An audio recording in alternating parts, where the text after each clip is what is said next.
이 복된 시간에 주시는 하나님의 말씀은 레위기 4장 13절에서 26절까지 말씀입니다.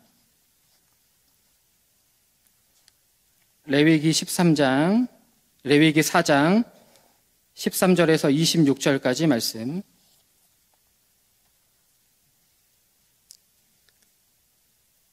레위기 4장 13절에서 26절까지 말씀 교독하겠습니다. 만일 이스라엘 온 회중이 여호와의 계명 중 하나라도 부지 중에 범하여 허물이 있으나 스스로 깨닫지 못하다가 그 범한 죄를 깨달으면 회중은 수송아지를 속죄제로 드릴지니 그것을 회막 앞으로 끌어다가 회중의 장로들이 여호와 앞에서 그 수송아지 머리에 안수하고 그것을 여호와 앞에서 잡을 것이요 기름 부음을 받은 제사장은 그 수송아지의 피를 가지고 회막에 들어가서 그 제사장이 손가락으로 그 피를 찍어 여호와 앞 휘장 앞에 7번 뿌릴 것이며 또 그 피로 회막 안 여호와 앞에 있는 제단 뿔들에 바르고 그 피 전부는 회막 앞 문 앞 번제단 밑에 쏟을 것이며 그것의 기름은 다 떼어 제단 위에서 불사르되 그 송아지를 속죄제의 수송아지에게 한 것 같이 할지며 제사장이 그것으로 회중을 위하여 속죄한즉 그들이 사함을 받으리라.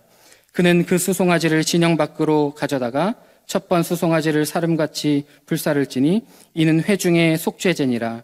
만일 족장이 그의 하나님 여호와의 계명 중 하나라도 부지 중에 범하여 허물이 있었는데 그가 범한 죄를 누가 그에게 깨우쳐 주면 그는 흠없는 순념소를 예물로 가져다가 그 순념소의 머리에 안수하고 여호와 번제물을 잡는 곳에서 잡을지니 이는 속죄제라.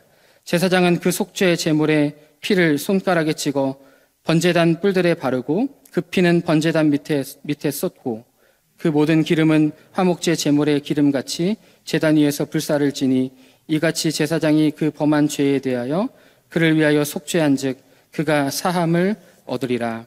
아멘. 속죄제, 죄책과 오염을 제거하는 정결제라는 제목으로 말씀 나누겠습니다. 오늘 계속해서 다루고 있는 속죄제는 죄로 생긴 오염과 더럽힘을 처리하는 제사라고 할 수 있습니다.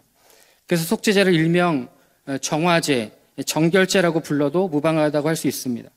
속죄제를 이렇게 부를 수 있는 이유 중에 하나가 있다고 한다면 바로 피 뿌리는 의식 때문입니다.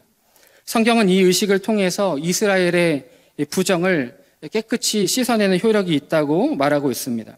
이러한 사실이 속죄제를 드릴 때 피 뿌리는 의식을 때로는 회막 안 지성소 앞까지 앞 휘장까지 해야만 했던 이유가 무엇인지를 가늠하게 합니다. 레위기 15장 31절의 말씀에서 너희는 이와 같이 이스라엘 자손이 그들의 부정에서 떠나게 하여 그들 가운데 있는 내 성막을 그들이 더럽히고 그들이 부정한 중에서 죽지 않도록 할지니라. 또한 레위기 16장 19절의 말씀에서는 속죄일에 대제사장이 피를 번제단에다가 뿌렸는데 다음과 같은 표현이 나옵니다. 또 손가락으로 그 피를 그 위에 7번 뿌려 이스라엘 자손의 부정에서 제단을 성결하게 할 것이요. 이러한 구절이 보여주는 것은 죄가 사람을 더럽게 할 뿐만 아니라 하나님의 성소까지 오염시킨다는 것을 분명하게 하는 구절들입니다. 그런데 죄가 사람을 더럽게 한다는 것 우리가 너무나 잘 알고 있는 개념이지만 하나님의 성소까지 더럽힌다고 하는 개념이 생소하게 들릴지 모르겠습니다. 그러나 신명기 21장을 보면 고대 이스라엘에서는 죄를 지은 사람뿐만 아니라 그 죄가 범해진 장소까지 오염시킨다고 여겼습니다. 레위기 18장에서는 가나안인의 죄가 그 땅을 오염시켜서 마침내 그들을 토해낼 지경이라고 말하기도 하죠. 가나안인의 죄가 가나안 땅을 오염시키듯이 죄는 하나님이 거하시는 집을 오염시킨다는 것이 성경이 말하는 분명한 사실입니다. 실제로 일반 백성은 회막들에 들어와서 제사를 드렸기 때문에 이들이 죄로 더럽혀졌음을 깨닫지 못하고 회막에 들어왔을 경우 회막을 오염시켰던 것이죠. 같은 방식으로 생각해 본다면 기름 부음 받은 제사장은 성소에 들어가서 사역을 했기 때문에 그가 지은 죄는 성소의 안쪽까지 오염시켰다는 것입니다. 이러한 사실이 앞서 하나님께서 제사장의 죄를 더 심각하게 다루셨던 이유이기도 했던 것이죠.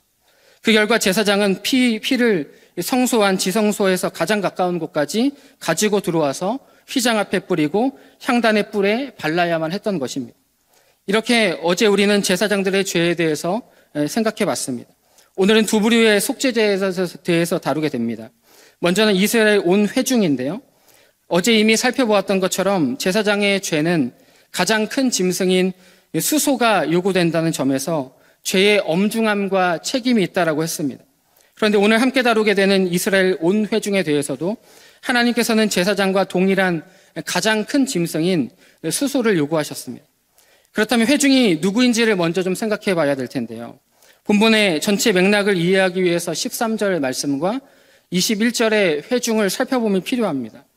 오늘 우리는 이 두 곳 모두를 회중으로 번역해서 읽고 있지만 13절의 회중은 히브리어 에다라고 하는 히브리어가 사용되었죠.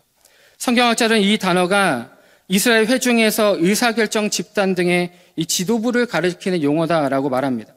그렇다면 21절의 회중은 무엇일까요? 칼이라고 하는 히브리어가 사용되어서 이 단어가 바로 백성 전체를 지칭하는 용어로 사용되었습니다. 이렇게 두 단어의 회중이라는 의미가 구분되기는 하지만 13절의 에다, 곧 의사결정 집단의 지도부가 이스라엘 집단 전체를 대표한다는 의미에서 이스라엘 전체를 가리키는 데 무방한 표현이기도 한다는 거죠. 이러한 사실은 이스라엘 회중의 죄에 대한 책임을 단순히 의사결정 집단의 지도부에게만 떠넘길 수 없음을 보여주기도 합니다. 이스라엘 회중 전체에게도 죄에 대한 분명한 책임이 있다는 것이죠. 반대로 의사결정 집단 지도부 역시도 자신들은 회중을 대표하는 역할을 했을 뿐이라고 말하면서 책임을 회중 전체에게로만 돌리는 무책임함을 경계하는 표현이기도 합니다. 이것은 공동체가 서로에 대해서, 서로의 죄에 대해서 경각심을 갖도록 하는 효과를 가져다 주는 것이죠. 그러므로 우리는 여기서 교훈 한 가지를 발견하게 됩니다. 그것은 이스라엘 온 회중의 죄가 제사장 한 사람의 죄처럼 무겁게 여겨졌다는 사실과 함께 믿음의 공동체를 거룩하게 지켜내려면 우리 모두가 한 마음으로 노력해야 한다는 사실이죠. 믿음의 공동체에 속한 믿음의 사람들은 다들 그렇게 사니까 나도 그렇게 살아도 되겠지 하며 나 하나쯤이야 하면서 안일하게 살아서는 안 된다는 것입니다. 우리 하나님께서는 무엇보다 교회 공동체의 거룩을 원하시고 기뻐하십니다. 무엇보다 교회 공동체는 하나님께서 친히 자기 피로 값주고 사신 교회임을 잊지 않아야만 합니다. 교회를 위해 예수님께서 하신 일을 기억하고 하나님의 은혜와 사랑에 감사하며 거룩한 하나님의 자녀로 살아갈 수 있는 저와 여러분 될 수 있기를 예수 이름으로 축복합니다. 앞서 속죄제의 이 기본 전제가 있었죠. 죄를 깨달으면이라고 했는데요. 사실 앞서 제사장의 죄를 다룰 때는 성경 본문에 죄를 깨달으면이라고 하는 말이 등장하지 않습니다. 대신에 백성의 허물이 되었으면이라는 표현이 등장했죠. 백성들의 삶에서 여호와의 계명에 대한 허물이 드러날 때 그것이 자신의 죄임을 인지해야 된다고 말씀드렸습니다. 그러나 이것은 누가 각성시켜주는 일이 아니었죠. 어제 함께 3일 본문에서도 제사장들이 죄를 범했을 때 누가 죄를 깨닫도록 깨우쳐준다는 말이 없습니다. 그런 의미에서 정말 하나님의 전적인 각성의 은혜가 필요한 사람들이 제사장들, 곧 영적인 지도자들이었습니다. 그런데 회중은 어떻습니까? 13절과 14절을 통해서 회중이 죄를 깨닫는 방법은 두 가지가 등장합니다. 먼저는 13절 하반절의 말씀을 근거해 볼 때 회중은 처음에는 정확히 모르고 행한 죄가 있었지만 그에 대해서 스스로 깨닫는 경우도 있을 수 있다는 거죠. 그 다음은 그 범한 죄를 깨달으면입니다. 여기서 깨닫는다고 하는 단어는 알려졌다라고 하는 말로 해석해도 좋습니다. 누군가에 의해서 깨닫게 됨을 의미하는 단어죠. 그 누가 깨우쳐 주어야만 합니까? 누가 죄를 알려주어야만 합니까? 그 또한 제사장의 책무 중에 하나였다는 것이죠. 그리고 이스라엘 온 회중의 죄를 위해서 수송아지의 피를 가지고 들어가는 것 역시도 제사장의 몫이었습니다. 22절부터 나오는 족장에 대한 이야기도 마찬가지입니다. 스스로 허물을 깨닫거나 누군가에 의해서 깨닫게 되는 것이죠. 족장의 죄를 위해서는 이스라엘의 온 회중이 속죄제에 드렸던 수송아지와는 다른 순념소를 드렸습니다. 그러나 족장의 죄를 위해서 속죄 제물의 피를 가지고 들어가는 것도 앞선 이스라엘 온 회중의 속죄제 때와 같이 모두 다 제사장의 몫이었다는 것이죠. 함께 살핀 이 두 부류의 속죄 제물이 달랐음에도 불구하고 여기서 우리가 발견할 수 있는 교훈과 동일한 원리가 있다고 한다면 무엇이겠습니까? 첫 번째는 죄를 깨닫는 은혜가 필요하다는 것이죠. 제사장 혹은 누군가 깨어있는 사람을 통해 죄를 깨닫게 되는 것이야말로 은혜라는 것입니다.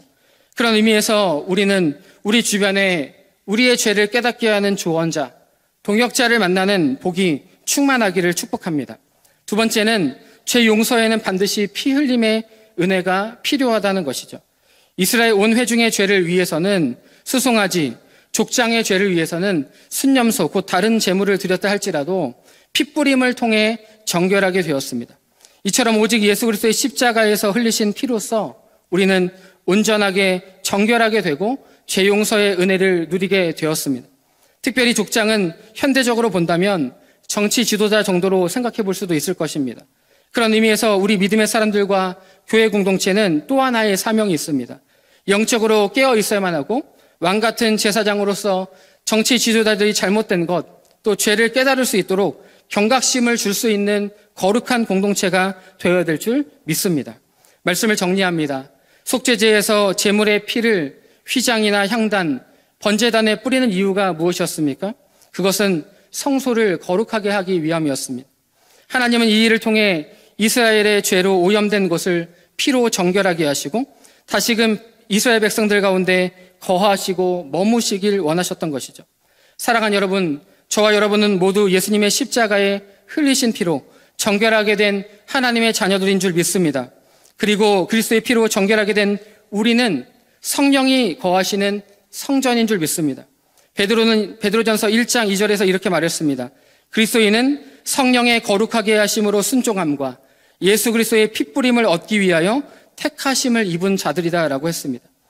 이 말씀을 기억하며 날마다 성령님께서 거하시는 성전을 깨끗하게 하기 위해서 십자가에 흘리신 보혈을 의지하고 나아가므로 우리의 죄책과 오염을 온전하게 제거하시는 정결제의 은혜를 충만하게 누리는, 그리고 그 정결제의 은혜를 모든 사람들에게 완방에 전하는 저와 여러분 될 수 있기를 예수 이름으로 축복합니다. 기도 제목 3가지 드립니다. 첫 번째, 피로 값주고 사신 교회, 곧 믿음의 공동체가 서로의 죄에 대해 경각심을 가지고 공동체의 거룩을 지켜내게 하여 주시옵소서. 둘째, 교회가 영적으로 깨어있게 하시고 왕같은 제사장으로서의 정치 지도자를 비롯한 세상 가운데 죄에 대한 경각심을 주는 공동체가 되게 하소서. 세 번째, 그리스도인인 우리 모두가 성령의 거룩하게 하심으로 순종함과 예수 그리스도의 핏부림을 얻기 위하여 택하심을 입은 자들임을 기억하고 보혈의 은혜로 죄책과 오염을 제거하는 정결제의 은혜를 충만하게 누리게 하여 주시옵소서. 이러한 기도 제목으로 기도하시면 좋겠습니다. 기도합니다. 하나님 아버지, 감사합니다. 오늘 속죄제를 통하여서 죄책과 오염을 또 제거시켜 주시는 정결제의 귀한 은혜를 경험하게 하심에 감사합니다. 우리 자신이 피로 값주고 사신 교회임을 기억하며 믿음의 공동체가 서로의 죄에 대해 경각심을 가지고 공동체의 거룩을 지켜내는 그런 교회 될 수 있도록 은혜를 더하여 주시옵소서. 우리 교회가 영적으로 깨어있게 하여 주시고 왕같은 제사장으로서의 귀한 사명 감당하시되 또 정치 지도자를 비롯한 세상을 향해 죄에 대한 경각심을 줄 수 있는 거룩한 공동체로 계속해서 자라가게 하여 주시옵소서. 그리스도인인 우리 모두가 성령의 거룩하게 하심으로 순종함과 예수 그리스도의 핏부림을 얻기 위하여 택하심을 입은 자들임을 늘 기억하며 보혈의 은혜로 죄책과 오염을 제거하고 정결제의 은혜를 누리는 그 정결제의 은혜를 많은 사람들에게 전하는 복음 전달자의 귀한 삶을 살아내게 하여 주시옵소서. 감사하며 거룩하신 예수님 이름으로 기도드립니다. 아멘.